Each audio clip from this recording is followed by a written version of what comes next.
cosmos, proud between as we ride. The Star Cruiser Indomitable, our joy, our pride. With Ralph Boston searing through the astral sea, each moment a heartbeat, wild and free. Oh, sassy AI. In a galaxy far, far away, the Starship Indomitable was set on course. But the Indomitable was not your average space cruiser. It was a clunky, outdated piece of metal. That Ralph Bozeman, the reluctant ship's captain, thought it had character. Its engines made it sound like a caffeinated walrus at takeoff. And its onboard computer, sassafras motor, had a serious attitude problem. Our crew, Ralph Bozeman, the overstressed out captain who never quite understood how he ended up leading a crew of misfits. John Boudadary, the ship's navigator, famous for getting lost in a parking lot, much less outer space. Frankie Lee, our ship's engineer, who has a love of duct tape and says anything can be fixed with just a few more tweaks. Larry Hobbs, the ship's communications officer, constantly eavesdropping on the latest intergalactic gossip. Stu Thumper Shaker, the gunner, and a hulking of a man, whose solution was, let's just blow everything up. His nickname came from thumping the ship's walls when he got bored. And of course, our snarky AI, Sassafras, who controlled the ship, but was more prone to playing practical jokes on the crew. Their first mission was deliver space nachos. The crew's first impression was mission, whichever, was deliver 500 crates of space nachos to planet Glaucus. But the Indomitable crew knew nothing was as easy as it seems. All right, team, Ralph. All right, team. Ralph shouted, clutching his captain's hat, which was held together by paper clips. Deliver nachos. No distractions. No explosions, Thumper. No incidences. Thumper cracked his knuckles, his massive arms flexing. Deliver nachos. Captain, that's practically an insult to my skill set.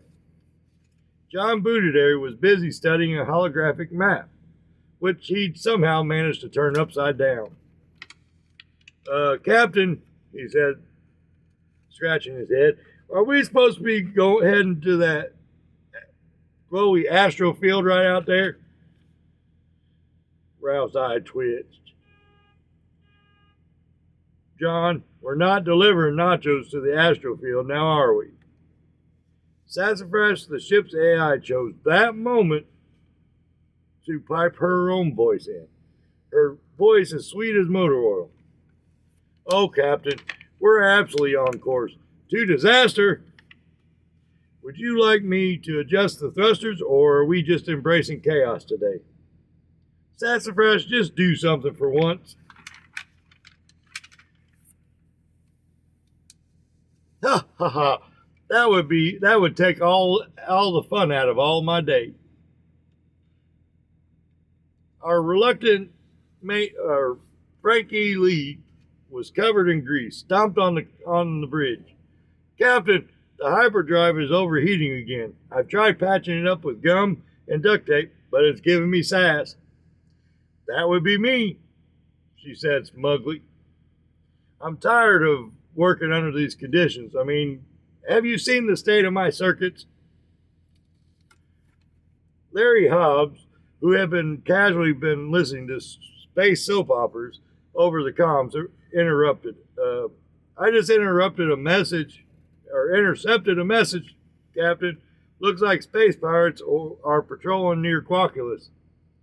Are they after high-value nachos? Or high-value targets? You think space nachos count? Larry turned pale. Explosions? No explosions. No distractions. No. Suddenly, the ship lurched as Thumper accidentally fired a warning shot. The plasma blast zoomed through the space, narrowly missing an asteroid. Oops, my bad. The ship's lights flickered and Sassafras Motors sighed. Oh dear, it appears someone's trying to call us. Should I answer it? Because, well, what's life without a little bit of mystery?